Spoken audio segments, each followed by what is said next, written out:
मैं सचिन गौड़ आप सभी का अपने चैनल साई कोचिंग लाइव में स्वागत करता हूं बच्चों।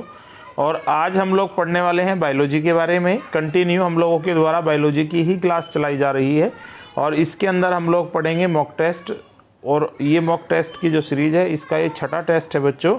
और ये छठा टेस्ट आपका किसके ऊपर होने वाला है? ये आपका पाचन तंत्र के ऊपर होने वाला है। और इसके अंदर हम 30 प्रीवियस ईयर क्वेश्चन को इंक्लूड किए हैं और उन्हीं के बारे में हम लोग डिस्कस करने वाले हैं।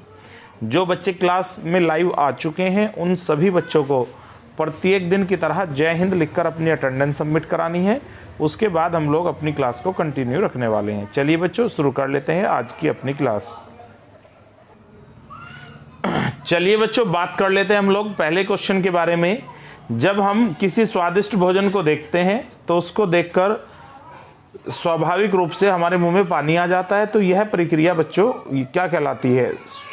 देखिए, स्वादिष्ट भोजन को देखकर मुंह में पानी आ जाता है। हम इस प्रतिक्रिया को क्या कहते हैं? ये किससे संबंधित प्रतिक्रिया है? हार्मोन से संबंधित है या हमारे स्नायु से संबंधित है या फिर हमारी दृष्टि संबंधी प्रतिक्रिया है या फिर हमारी सूंघने संबंधी यानी कि घ्राण संबंधी प्रतिक्रिया है? ये बहुत ही अच्छा क्वेश्चन है। जब हम किसी भोजन को देखते हैं तो स्वादिष्ट भोजन को देखकर हमारी जो मुंह है उसमें एक लार आ जाती है, पानी आ जाता है।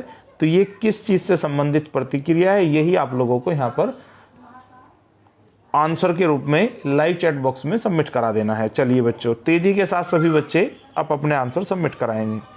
बहुत ही अच्छा और डिमांडेड क्वेश्चन है। इन फ्यूचरली ये आपको मिलने वाला है। चलिए बच्चों बात कर लेते हैं हम लोग इसके सही आंसर के बारे में। हम लोगों को यहाँ पर 4 विकल्प दिए गए हैं बच्चों। डी विकल्प आपका यहाँ पर पूर्ण रूप से गलत है बच्चों। साथ ही साथ सी भी आपका एकदम गलत है। और ए हार्मोन संबंधी प्रतिक्रिया ये भी आपका गलत है। स्वादिष्ट भोजन को मुंह में देखकर पानी, एक बार देखिएगा दोबारा से। स्वादिष्ट भोजन को देखकर मुंह में पानी आना ये किससे संबंधी प्रतिक्रिया है? ये स्नायु से संबंधी है। यही सभी बच्चों को ध्यान रख लेना है। चलिए बच्चों बात करते हैं क्वेश्चन नंबर 2 के बारे में। मानव में पित्त का स्राव होता है। जो मानव होता है उसमें पित्त का स्राव होता है बच्चों। कहाँ पर स्राव होता है? अग्नाशय में, छोटी आंत में, ग्रास नली में और डी है आपका यकृत में। चलिए तेजी के साथ सभी बच्चे आप अपने आंसर सबमिट कराएंगे। मानव में जो पित्त का स्राव होता है तो पित्त का स्राव कहाँ पर होता है? अग्नाशय में होता है, छोटी आंत में होता है, ग्रास नली में होता है और आपका डी आपको दिया गया है बच्चों यकृत में होता है। चलिए तेजी के साथ सभी बच्चे आप अपने आंसर सबमिट कराएंगे। मानव में पित्त का स्राव कहां पर होता है? चलिए बच्चों बात कर लेते हैं सही विकल्प की। आई थिंक जो 4 सेकंड का आप लोगों को समय दिया गया था ये आपका कंप्लीट हो चुका है और हम लोग बढ़ने वाले हैं एकदम राइट आंसर की तरफ बच्चों।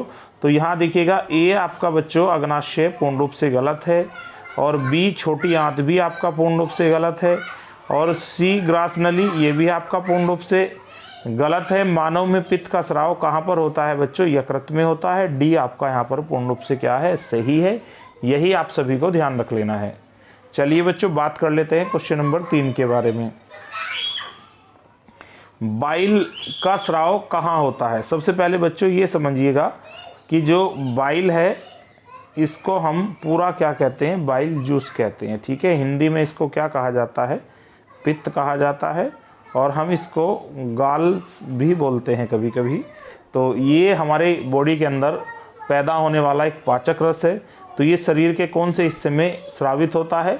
ये क्वेश्चन आई थिंक लगभग आपका सेकंड के कंपेयर में रिपीट सा ही है।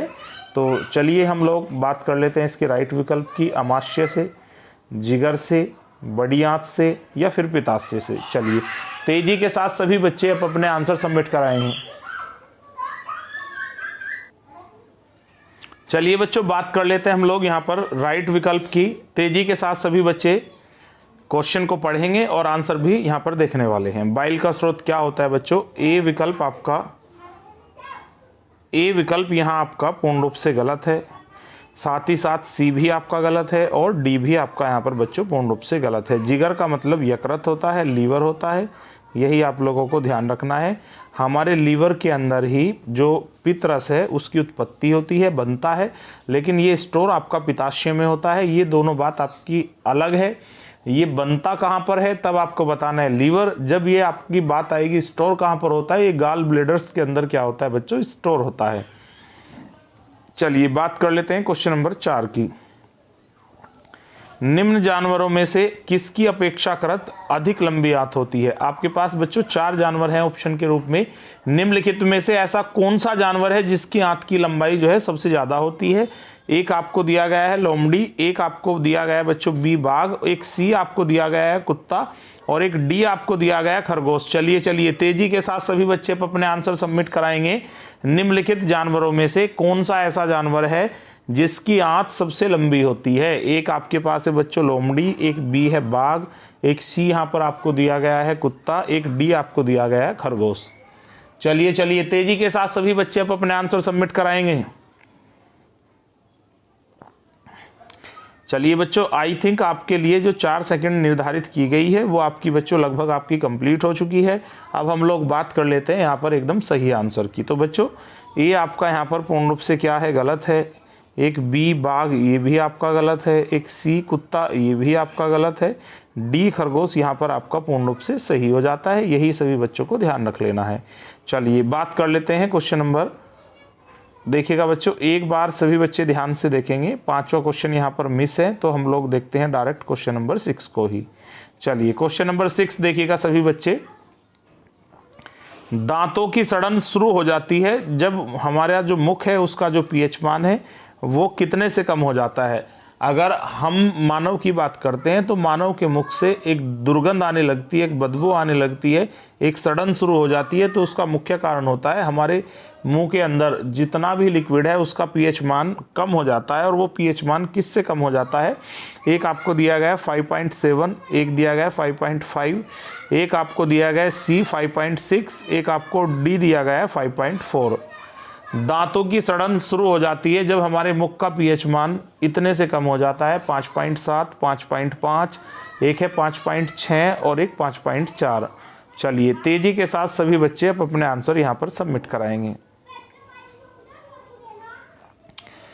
दांतों की सड़न शुरू हो जाती है जब हमारे मुख का पीएच मान इतने से कम हो जाता है, 5.7, 5.5, 5.6 और 5.4। चलिए तेजी के साथ सभी बच्चे अपने आंसर सबमिट कराएंगे।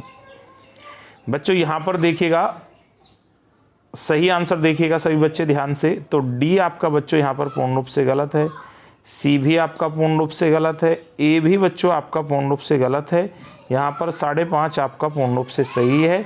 यही आप लोगों को ध्यान रख लेना है। चलिए बात करते हैं क्वेश्चन नंबर 7 की। स्वाद का पता लगाने के लिए अभिग्राहक को क्या कहते हैं।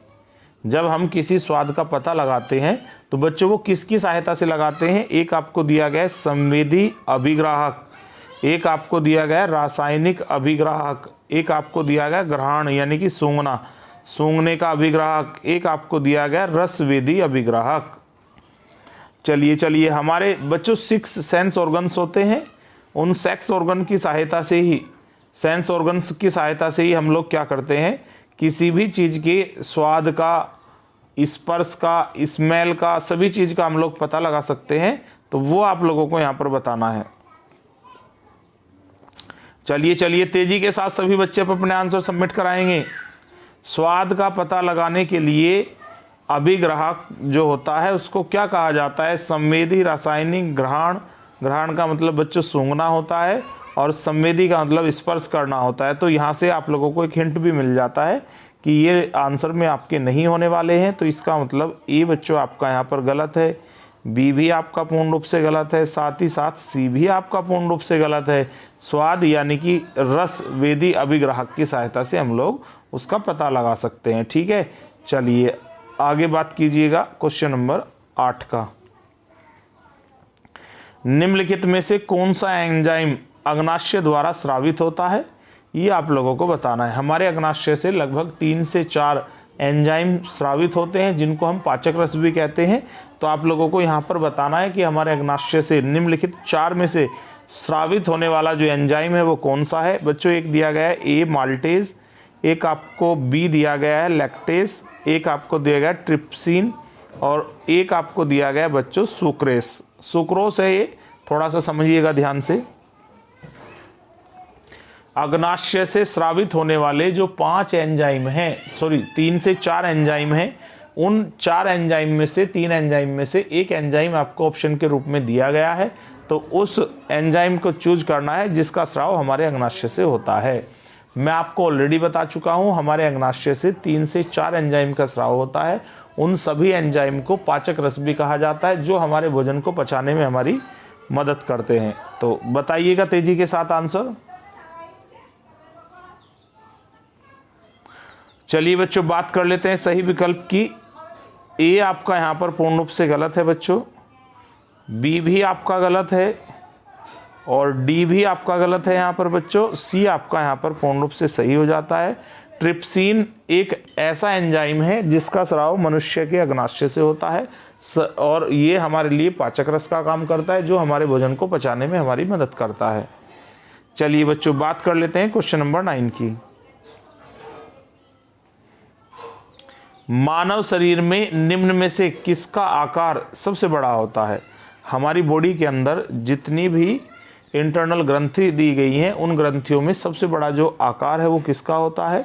एक आपको दिया गया बच्चों थायराइड का होता है, एक यकृत का, एक प्लीहा का और एक आपको दिया गया अंगनाशय का। चलिए तेजी के साथ सभी बच्चे आप अपने आंसर सबमिट कराएंगे। मानव शरीर में किसका आकार, किसका साइज सबसे बड़ा होता है? थायराइड, यकृत, प्लीहा और अग्नाशय। चलिए तेजी के साथ सभी बच्चे अपने आंसर यहाँ पर सबमिट कराएंगे। हमारी बॉडी के अंदर जितनी भी अंतःस्रावी ग्रंथियाँ हैं, उनमें से ऐसी कौन सी ग्रंथि है बच्चों जिसका आकार बड़ा होता है? चलिएगा अभी हम बात कर लेते हैं एकदम सही विकल्प की। तो बच्चों ए विकल्प आपका यहाँ पर पूर्ण रूप से गलत है, साथ ही साथ सी प्लीहा ये भी आपका गलत है और डी अग्नाशय ये भी आपका गलत है। यकृत आपका यहाँ पर पूर्ण रूप से क्या हो जाता है बच्चों? सही हो जाता है। यही चीज़ आप सभी बच्चों को ध्यान रख लेनी है। चलिए बात कर लेते हैं क्वेश्चन नंबर 10 की। मानव शरीर का सबसे बड़ा आंतरिक अंग कौन सा है? हमारी बॉडी के अंदर जो सबसे बड़ा आंतरिक अंग होता है बच्चों, उसको क्या कहा जाता है? एक आपके पास ऑप्शन है यकृत, एक है बी हृदय, एक आपको दिया गया अंगनाशय, एक आपको दिया है गुर्दा यानी कि किडनी। चलिए तेजी के साथ सभी बच्चे अब अपने आंसर सबमिट कराएंगे। लगभग 9 की तरह ही मिलता जुलता सवाल है और तेजी के साथ सभी बच्चों को अब अपने आंसर सबमिट करा देने हैं। मानव शरीर का सबसे बड़ा आंतरिक जो अंग है वो कौन सा है बच्चों? यकृत है, हृदय है, अग्नाशय है और एक डी आपको बच्चों दिया गया गुर्दा है। चलिए बच्चों तेजी के साथ सभी बच्चे अब अपने आंसर सबमिट कराएंगे। जिन बच्चों ने चैनल को सब्सक्राइब नहीं किया है वो सभी बच्चे ईमानदारी के साथ चैनल को सब्सक्राइब कर लें। डेली रात्रि 9 बजे हम लोगों के द्वारा लाइव क्लास चलाई जाती है। इस प्रकार की यूजफुल वीडियो समय समय पर हमारे द्वारा चैनल पर अपलोड की जाती है, तो सभी बच्चे चैनल को जरूर सब्सक्राइब करेंगे। और बात करते हैं बच्चों अब हम क्वेश्चन नंबर 10 के आंसर की। चलिए आंसर देखिएगा सभी बच्चे। बच्चों यहाँ पर बी आपका पूर्ण रूप से गलत है, साथ ही साथ सी भी आपका गलत है और डी भी आपका गलत है। अगर हम मानव की बात करते हैं तो मानव का सबसे बड़ा आंतरिक जो अंग है बच्चों वो लीवर होता है, यानी कि आपका यकृत होता है। चलिएगा बात कर लेते हैं क्वेश्चन नंबर 11 की। निम्न में से ऑक्सीकरण के समय अधिकतम मात्रा में ऊर्जा उत्पन्न करते हैं? जब हम कोई भोजन करते हैं या हम पोषक तत्वों को ग्रहण करते हैं तो पेट में अंदर जाने के बाद बच्चों पाचन के दौरान उनका ऑक्सीकरण होता है। तो ऑक्सीकरण के दौरान सबसे ज़्यादा ऊर्जा को उत्पन्न करने वाला पोषक तत्व कौन सा है? एक आपको बच्चों दिया गया है ग्लूकोज, एक आपको दिया गया वसा, एक आपको दिया गया है क्षार, एक आपको दिया गया है प्रोटीन। चलिए तेजी के साथ सभी बच्चे अब अपने आंसर सबमिट कराएंगे। निम्न में से ऑक्सीकरण के समय अधिकतम मात्रा में ऊर्जा उत्पन्न करते हैं ग्लूकोज, वसा, क्षार, एक डी आपको दिया गया है प्रोटीन। चलिए बच्चों तेजी के साथ सभी बच्चे अब अपने आंसर सबमिट कराएंगे। कोई भी स्टूडेंट ऐसा नहीं होगा जो अपने आंसर सबमिट नहीं कराएगा। निम्न में से ऑक्सीकरण के समय अधिकतम मात्रा में ऊर्जा उत्पन्न कौन करता है? ग्लूकोज, वसा, क्षार और प्रोटीन। चलिए बच्चों बात कर लेते हैं यहां पर हम एक सही आंसर की। तो ए आपका बच्चों यहां पर पूर्ण रूप से गलत है, डी प्रोटीन भी आपका गलत है, साथ ही साथ सी क्षार ये भी आपका गलत है। जब हम पोषक तत्वों को ग्रहण करते हैं, पाचन के दौरान उनका ऑक्सीकरण होता है, तो सर्वाधिक ऊर्जा उत्पन्न कौन करती है? वसा यानी कि लिपिड। चलिए बच्चे बात कर लेते हैं अगले क्वेश्चन की। क्वेश्चन नंबर 12 आपका डिस्प्ले के ऊपर आ चुका है, सभी बच्चे ध्यान से देखिएगा। कार्बोहाइड्रेट्स, प्रोटीन, वसा का पूर्ण पाचन कहाँ पर होता है? ग्रास नली में होता है। ग्रास नली में तो किसी का भी पाचन नहीं होता है। पेट में होता है, छोटी आंत में होता है, और एक आपको डी दिया गया है, बड़ी आंत में होता है। अगर हम कार्बोहाइड्रेट्स, प्रोटीन और वसा इनके संपूर्ण पाचन की बात करते हैं तो ये कब होता है बच्चों? ग्रास नली में, पेट में, छोटी आंत में, बड़ी आंत में। चलिएगा सभी बच्चे 3 से 4 सेकंड के अंदर आप अपने आंसर सबमिट कराएंगे। चलिए, अरे भाई बहुत ज़्यादा समय आप लोगों को नहीं लगाना है, तेजी के साथ आप अपने जो है आंसर सबमिट कराइएगा। लाइव चैट बॉक्स में जाना है और आप अपने आंसर सबमिट करा देना है।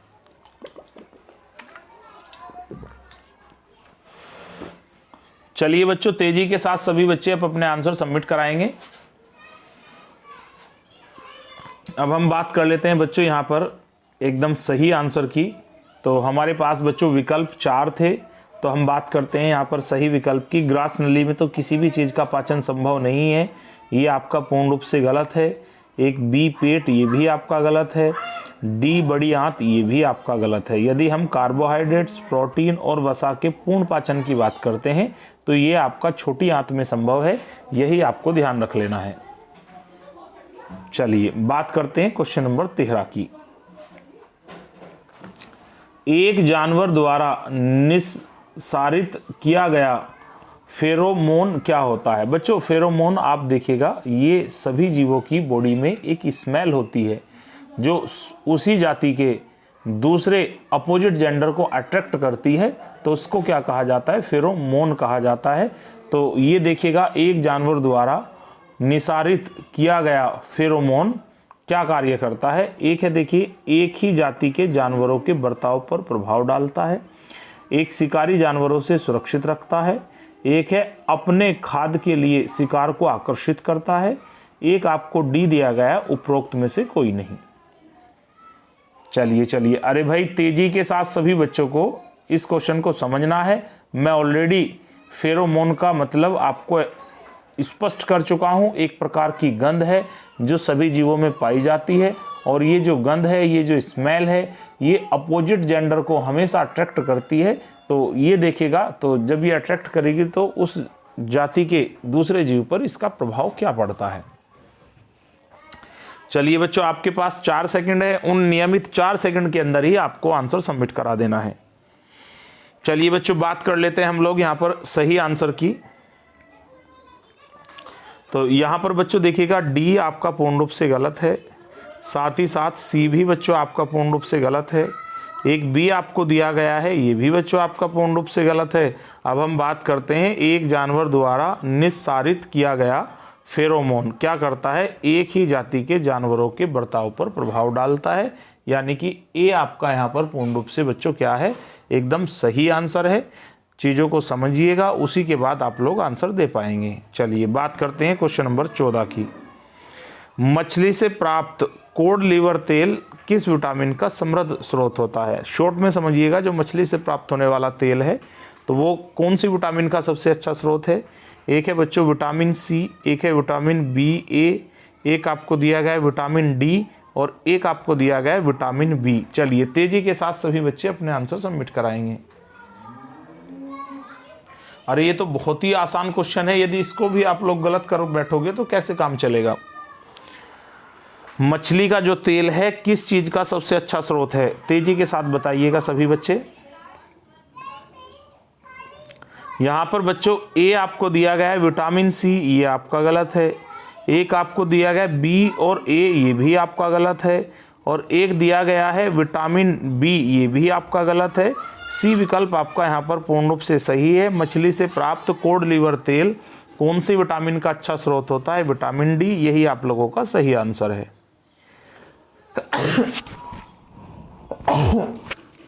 चलिए बच्चों, बात करते हैं क्वेश्चन नंबर 15 की। विटामिन सी की कमी से कौन सा रोग होता है? एक आपको दिया गया है रिकेट्स, एक आपको बच्चों दिया गया है बेरी बेरी, एक आपको सी आपको दिया गया स्कर्वी, एक आपको दिया गया नाइट ब्लाइंडनेस।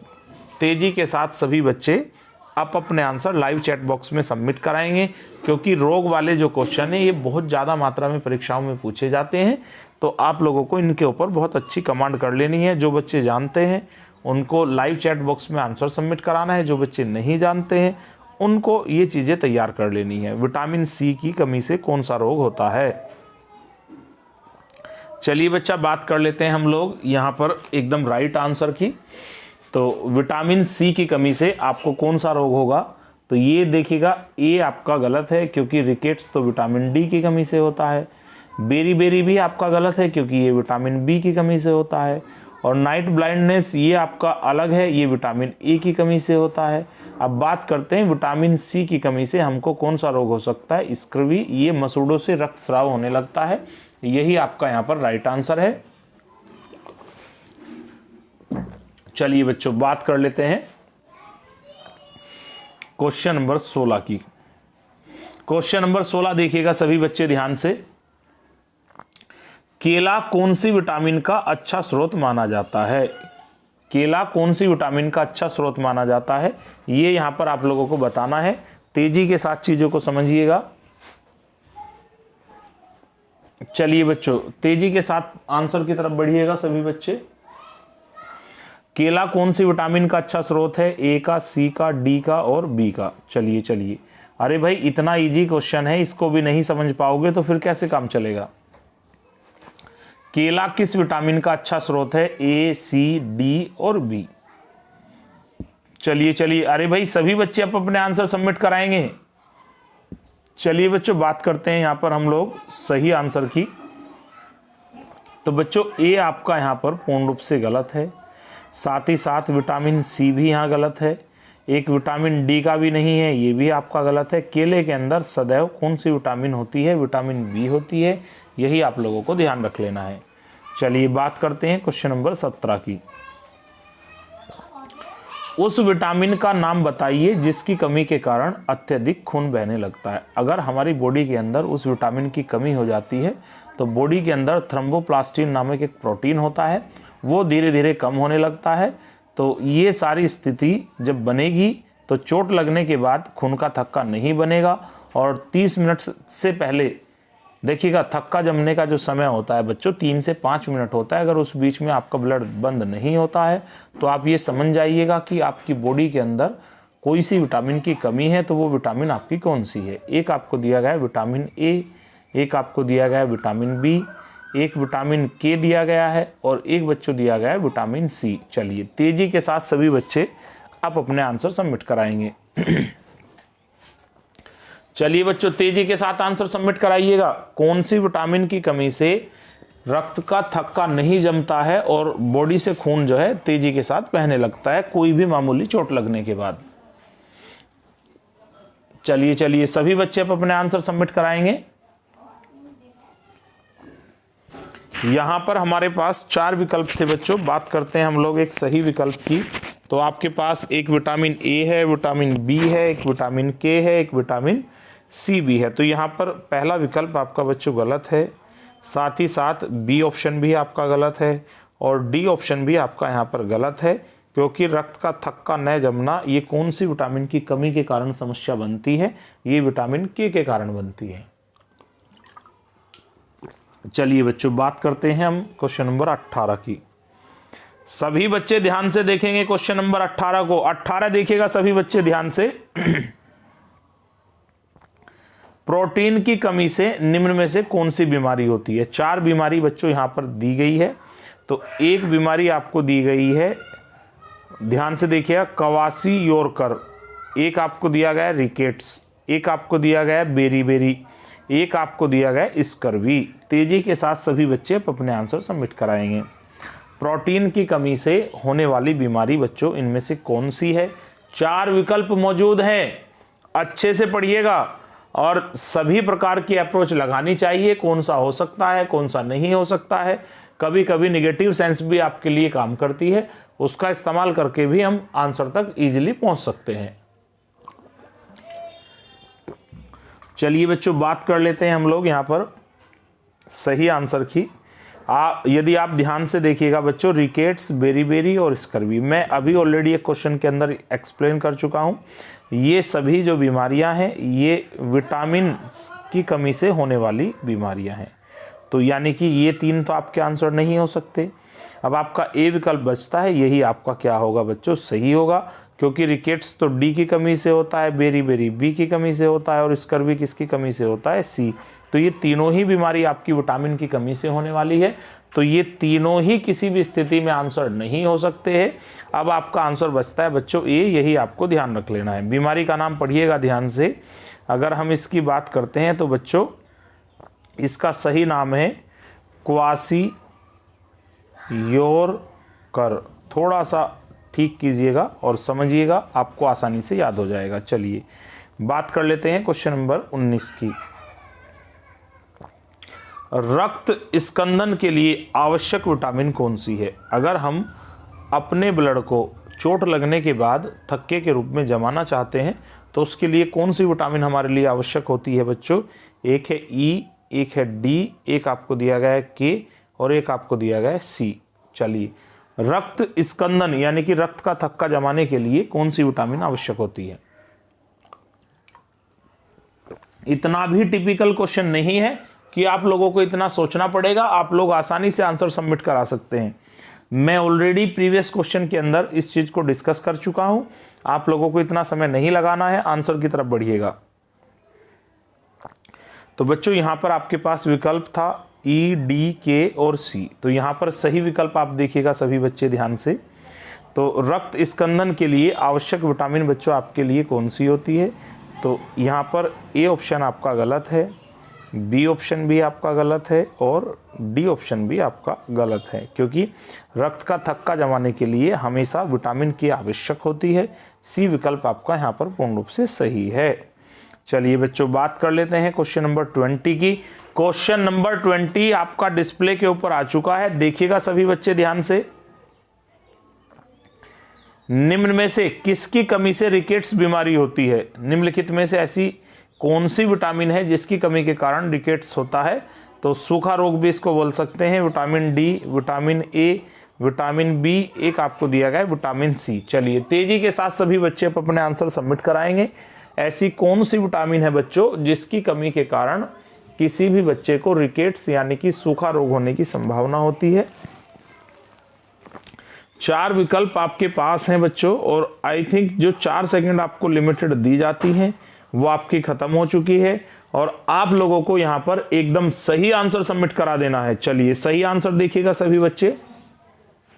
तो डी ऑप्शन बच्चों आपका गलत है, एक आपका सी ऑप्शन भी यहां पर गलत है, ऑप्शन बी भी आपका पूर्ण रूप से गलत है। रिकेट्स जो बीमारी होती है बच्चों वो विटामिन डी की कमी से होती है, यही आप लोगों को ध्यान रख लेना है। हम बीच बीच में अलग अलग क्वेश्चनों के अंदर कुछ बातों को पढ़ चुके हैं, यदि हम उसको ध्यान देंगे तो बाकी क्वेश्चनों में भी हम लोगों को मदद मिलती है। आगे देखिएगा, पेयजल आपूर्ति में कोलीफॉर्म की उपस्थिति किस चीज़ का लक्षण है? अब आपको ये थोड़ा सा समझना पड़ेगा। जो पीने का पानी होता है उसके अंदर कोलीफॉर्म पाया जाता है। कोलीफॉर्म क्या है? ये एक बैक्टीरिया का समूह है और ये किस बात का संकेत है कि पानी में किस चीज़ की मिलावट है?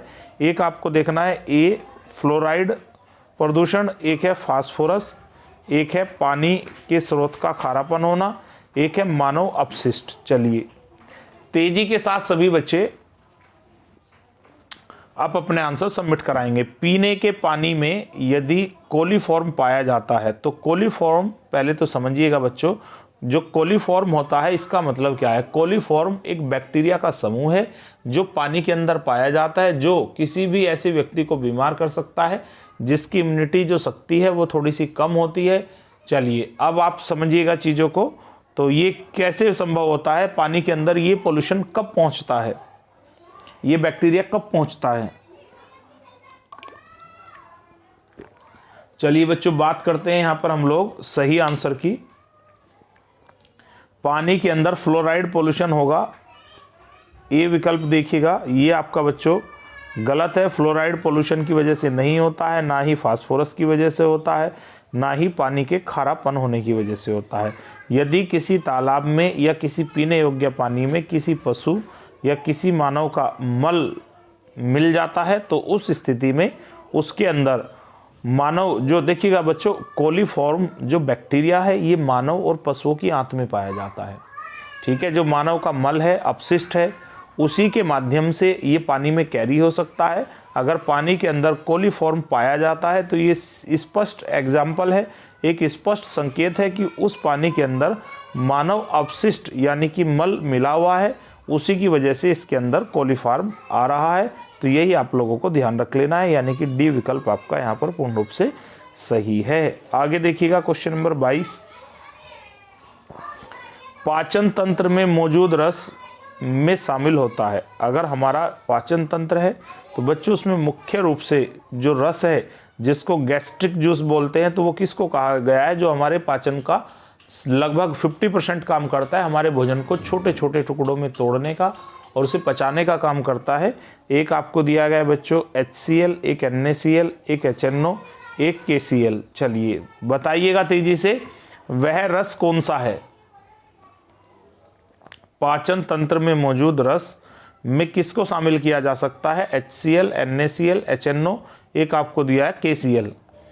चलिए सभी बच्चे अब अपने आंसर सबमिट कराएंगे, बहुत ज़्यादा समय आप लोगों को नहीं लेना है, तेजी के साथ आप अपने आंसर सबमिट करा देने हैं। चलिए बच्चों बात करते हैं हम लोग सही विकल्प की, क्योंकि 4 सेकंड जो माइनर सा समय है ये लगभग आपका कंप्लीट हो चुका है बच्चों।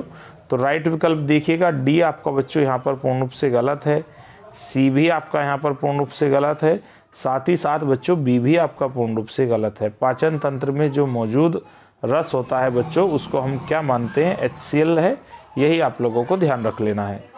चलिए बात करते हैं क्वेश्चन नंबर 23, मानव शरीर के अंदर एकमात्र अंग ऐसा है जो पुनः विकसित हो सकता है, पुनः सर्जित हो सकता है। मानव की बॉडी में कभी भी ये कैपेबिलिटी नहीं होती है, यदि उस अंग का कुछ हिस्सा खराब हो जाता है, कट जाता है, तो वो दोबारा से तैयार हो जाता है। केवल हमारी बॉडी के अंदर ऐसा एक ही अंग है, वो आपको बताना है।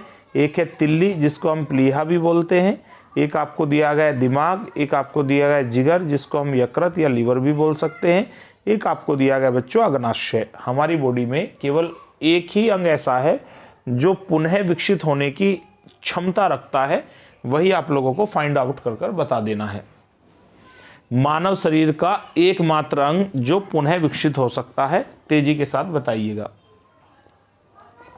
और ये बड़े काम आने वाली बात है बच्चों, उसी अंग के अंदर सबसे ज़्यादा रिपेयर होने की क्षमता होती है। अगर चोट लग जाती है तो सबसे जल्दी वही अंग आपका ठीक होता है। यदि कुछ हिस्सा उसका डैमेज हो जाता है तो समय के साथ वो जो हिस्सा है वो पुनः विकसित भी हो जाता है।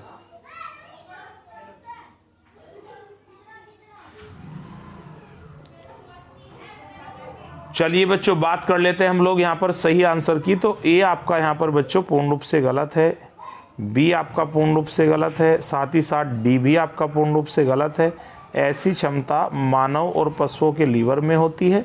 यदि एक बार उसमें चोट लग जाती है तो वो बहुत जल्दी रिपेयर हो जाता है। यदि उसका कुछ हिस्सा डैमेज हो जाता है तो वह डैमेज हिस्सा भी ठीक होकर पुनः विकसित हो जाता है। यही आप लोगों को ध्यान रख लेना है। बात कर लेते हैं क्वेश्चन नंबर 24 की 24 की, दांत का एनिमल किससे बना होता है? हमारे दांत का ऐसा हिस्सा जो सबसे ताकतवर, सबसे स्ट्रांग होता है, तो वो दांत का एनिमल होता है।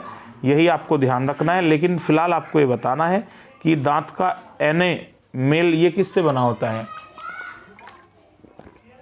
दांत का एनामेल किससे बना होता है बच्चों? ये तो कन्फर्म है कैल्शियम से बना होगा, लेकिन पूरा बताइएगा। Calcium chloride, calcium sulphate, calcium carbonate, एक है कैल्शियम फास्फेट। चलिए तेजी के साथ सभी बच्चे अपने आंसर सबमिट कराएंगे, बहुत ज़्यादा समय आपको नहीं लगाना है बच्चों। तेजी के साथ सभी स्टूडेंट अपने आंसर सबमिट कराइए। दांत का एनामेल किससे बना होता है? Calcium chloride, calcium sulphate, calcium carbonate, और एक डी विकल्प यहाँ पर बच्चों मौजूद है, कैल्शियम फास्फेट। चलिए बच्चों बात कर लेते हैं हम लोग एक सही विकल्प की, क्योंकि देखिएगा क्लास को थोड़ा सा अब हम ख़त्म करने की तरफ लेकर चलते हैं, तो हल्की सी गति हम लोग यहाँ पर बढ़ाने वाले हैं। तो ए आपका यहाँ पर बच्चों पूर्ण रूप से गलत है, बी भी आपका बच्चों यहाँ पर पूर्ण रूप से गलत है, साथ ही साथ सी भी आपका गलत है, कैल्शियम सल्फेट, ये आपका पूर्ण रूप से सही है, ये आप लोगों को ध्यान रख लेना है। दांत का सबसे शक्तिशाली जो हिस्सा होता है, ताकतवर होता है बच्चों, एनामेल होता है, ये आपको ध्यान रखना है। एनामेल किससे बना होता है? कैल्शियम फास्फेट से बना होता है। चलिए अब बात कर लेते हैं बच्चों हम मेटाबॉलिज्म, जिसको हम उपापचय भी बोलते हैं। अब इसकी 3 क्वालिटी आपको दी गई है, आपको ये बताना है कौन सी सही है, कौन सी आपकी गलत है। मेटाबॉलिज्म जिसको हम उपापचय बोलते हैं, निम्नलिखित 3 में से कौन उससे कनेक्टेड है, उससे संबंधित बात है। एक आपको दिया गया शरीर में होने वाली सभी रासायनिक प्रतिक्रियाएं, जितनी भी रासायनिक प्रतिक्रियाएं हैं वो मेटाबॉलिज्म सिस्टम की वजह से होती हैं। एक आपको दिया गया सरल अणुओं से जटिल अणुओं का संश्लेषण होना। एक है उपापचय और अपचय, यानी कि ना पचना, पचना और ना पचना। तो ये 3 बात आपको बताई गई है मेटाबॉलिज्म के संबंध में, उपापचय के संबंध में। आपको ये बताना है इन 3 में से कौन सी बात सही है, कौन सी गलत है। ये यहाँ पर आपको आंसर के रूप में सबमिट कराना है। चलिए बच्चों, अरे भाई देखिएगा 3 कंडीशन है और 3 कंडीशन में से कौन सी सही है, कौन सी गलत है, ये आप लोगों को बता देनी है। और किस बात को ध्यान में रखना है, आपको मेटाबॉलिज्म यानी कि उपापचय को ध्यान में रखना है। उसको यदि बच्चों हम ध्यान में रखते हैं तो उसके अकॉर्डिंग देखिएगा कौन सी चीज़ सही है। मेटाबॉलिज्म की वजह से ही हमारे शरीर में सभी प्रकार की रासायनिक प्रतिक्रियाएं होती हैं, यानी कि पहली कंडीशन आपकी सही है। मेटाबॉलिज्म के कारण ही सरल अणुओं से जटिल अणुओं का संश्लेषण होता है, ये बात भी आपकी सही है। हमारी बॉडी में उपापचय और अपचय के लिए भी मेटाबॉलिज्म ही जिम्मेदार होता है। तो इसलिए बच्चों हम कह सकते हैं कि ए भी गलत है, बी भी गलत है, सी भी गलत है, डी आपका पूर्ण रूप से क्या है, सही है। यही आप लोगों को ध्यान रख लेना है। चलिए बच्चों बात कर लेते हैं हम लोग क्वेश्चन नंबर 26 की। सभी बच्चे ध्यान से देखिएगा। क्वेश्चन नंबर 26 आपका डिस्प्ले के ऊपर आ चुका है। शरीर के किस भाग में पित्त रस का जो है उत्पादन होता है? हमारी बॉडी का ऐसा कौन सा हिस्सा है? ये क्वेश्चन आपका लगभग आप बच्चों रिपीटेड है। हमारे शरीर के कौन से हिस्से में पित्त जो रस है उसका उत्पादन होता है? 2 क्वेश्चन यहाँ से पूछे जाते हैं। पित्त का उत्पादन कहाँ होता है, पित्त को स्टोर कहाँ किया जाता है हमारी बॉडी के द्वारा, ये दोनों ही बात आपको पता होनी चाहिए बच्चों। हृदय, फेफड़े, गुर्दे और यकृत। चलिए बहुत लंबा समय आपको जो है नहीं दिया गया है, इसमें आप लोगों को तेज़ी से जो है अपना आंसर सबमिट कराना था, क्योंकि ये आज ही की क्लास का रिपीटेड क्वेश्चन है तो इसमें आप लोग टाइम नहीं लगाएंगे। चलिए बात करते हैं सही विकल्प की। ए गलत है, बी भी गलत है, सी भी गलत है। यकृत आपका यहाँ पर पूर्ण रूप से बच्चों क्या हो जाता है, सही हो जाता है। चलिए बात कर लेते हैं हम आज के क्वेश्चन नंबर 27 की। कौन सा पदार्थ पित्ताशय में संग्रहित और सांद्रित होता है? ऐसा कौन सा पदार्थ है जो हमारे गाल ब्लेडर के अंदर स्टोर होता है, फिल्टर होता है? एक आपको दिया गया है लसिका, एक है पानी, एक रक्त है, एक आपको डी दिया गया है पित्त। देखिए बच्चों हम बात कर रहे थे पित्त के उत्पादन की, वो हम लोग पढ़ चुके हैं। अब यहाँ पर आप लोगों को बताना है कि पित्ताशय में क्या चीज़ स्टोर होती है। चलिए पहले क्वेश्चन को इस क्वेश्चन के साथ आप लिंक कीजिएगा, आपको इजीली आंसर मिल जाएगा। चलिए बच्चों बात करते हैं सही आंसर की। अगर पित्त के उत्पादन की बात करता है तो आंसर आपका लीवर होगा बच्चों। यदि पित्त के स्टोर करने की बात करते हैं तो तब आपका आंसर होगा पित्ताशय, जिसको हम इंग्लिश में क्या बोलते हैं, गाल ब्लेडर बोलते हैं। पित्ताशय के अंदर क्या चीज़ स्टोर होती है, पित्त स्टोर होता है। थोड़ा आपको मैचिंग से भी ध्यान रखना था, यही आप लोगों का सही आंसर है। चलिए बच्चों बात कर लेते हैं आज के क्वेश्चन नंबर 28 की। किसी व्यक्ति के पाचन तंत्र की जांच करने के लिए इस्तेमाल किया जाने वाला जो यंत्र है उसको क्या कहते हैं बच्चों? ओसिलोस्कोप कहा जाता है, माइक्रोस्कोप कहा जाता है, एंडोस्कोप कहा जाता है, रेडियोग्राफ कहा जाता है। चलिए सभी बच्चे तेजी के साथ अब अपने आंसर सबमिट कराएंगे। यदि हम किसी मनुष्य के पाचन तंत्र की जांच करना चाहते हैं तो उसका जांच करने के लिए जो टेक्नोलॉजी हम इस्तेमाल करते हैं, जो यंत्र हम इस्तेमाल करते हैं, जो साइंस हम इस्तेमाल करते हैं, उसको क्या कहा जाता है? चलिए तेजी के साथ सभी बच्चे अपने आंसर सबमिट कराएंगे। चलिएगा 4 सेकंड के अंदर सभी को अपने आंसर सबमिट करा देने हैं। चलिए बच्चों तेजी के साथ आंसर दीजिएगा। यहाँ पर 4 विकल्प मौजूद है बच्चों। ए आपका यहाँ पर पूर्ण रूप से गलत है, माइक्रोस्कोप बी भी आपका बच्चों गलत है, रेडियोग्राफ डी ये भी आपका गलत है। एंडोस्कोपी के माध्यम से ही हम लोग क्या करते हैं, किसी के पाचन तंत्र की जांच कर सकते हैं, उसको कंप्यूटर पर चित्रित कर सकते हैं और उसी के आधार पर हम किसी भी बीमारी का पता लगा सकते हैं। चलिए अब हम लोग बात करते हैं क्वेश्चन नंबर 29 की। पाचन में मदद करने के लिए शरीर में कौन सा एसिड प्रयोग किया जाता है? हमारे खाने को पचाने में जो एसिड हमारी अम्ल जो हमारी हेल्प करता है उसका नाम क्या होता है बच्चों? एक है बोरिक एसिड, एक है एसिटिक एसिड, एक है सल्फ्यूरिक एसिड, एक आपको दिया गया हाइड्रोक्लोरिक एसिड। चलिए अरे भाई 2 तरीके से ये क्वेश्चन आज ही की क्लास में पूछा गया है और आप लोगों को ये गलत नहीं करना है। तेजी के साथ सभी बच्चे अपने आंसर सबमिट कराएंगे। पाचन में मदद करने के लिए शरीर में कौन सा एसिड प्रयोग किया जाता है? हमारी बॉडी ऐसे कौन से एसिड का उत्पादन करती है? पाचन में मदद करने के लिए शरीर में कौन सा एसिड प्रयोग किया जाता है? Boric acid, acetic acid, sulphuric acid, एक आपको डी दिया गया हाइड्रोक्लोरिक एसिड। चलिए बच्चों तेजी के साथ आंसर दीजिएगा। बात कर लेते हैं हम लोग सही विकल्प की। तो बच्चों यहाँ पर ए आपका पूर्ण रूप से गलत है, बी भी आपका गलत है, सी भी आपका गलत है, हाइड्रोक्लोरिक एसिड ये आपका बच्चों पूर्ण रूप से सही है, यही आप लोगों को ध्यान रखना है। चलिए बात करते हैं क्वेश्चन नंबर 30 की। भोजन से प्राप्त ऊर्जा को कैसे मापा जाता है? कैलोरी में, केल्विन में, एम्पियर्स में या फिर फैट में? बच्चों आज की क्लास का ये आखिरी क्वेश्चन है, इसके बाद आपकी क्लास संपन्न हो जानी है। लेकिन आप लोगों को करना क्या है बच्चों, डेली रात्रि 9 बजे लाइव जरूर आना है, क्योंकि मेरे द्वारा जो बायोलॉजी है वो टॉपिक वाइज कराई जाएगी और सभी के सभी क्वेश्चन आपको प्रीवियस ईयर के यहाँ पर रखे मिलने वाले हैं। चलिए बात कर लेते हैं हम लोग यहाँ पर सही आंसर की। बच्चों भोजन की जो ऊर्जा है उसको हम किस रूप में मापते हैं? तो सी आपका गलत है, एम्पियर्स भी आपका गलत है, केल्विन भी आपका गलत है। खाद्य पदार्थों की जो ऊर्जा है बच्चों उसको हम हमेशा कैलोरी के रूप में मापते हैं, जबकि मशीनी जो ऊर्जा है उसको हम किस रूप में मापते हैं? बताइएगा तेजी के साथ सभी बच्चे। उसको हम एक तरीके से ये कह सकते हैं वाट के रूप में भी माप सकते हैं और हॉर्स पावर के रूप में भी माप सकते हैं। उसके अलग अलग जो है आपके पैरामीटर है। अगर आपको भौतिक विज्ञान के आंसर हिसाब से आंसर देना है तो तब आपको बताना है भौतिक रूप से किसी मशीन की ऊर्जा को जब हम नापते हैं तो जूल में नापते हैं और किसी खाद्य पदार्थ की ऊर्जा को नापते हैं तो हम कैलोरी के रूप में नापते हैं। चलिए बच्चों ए विकल्प आपका यहाँ पर सही हो जाता है। जो बच्चे क्लास के साथ जुड़े हुए हैं उन सभी बच्चों को चैनल को सब्सक्राइब करना नहीं भूलना है।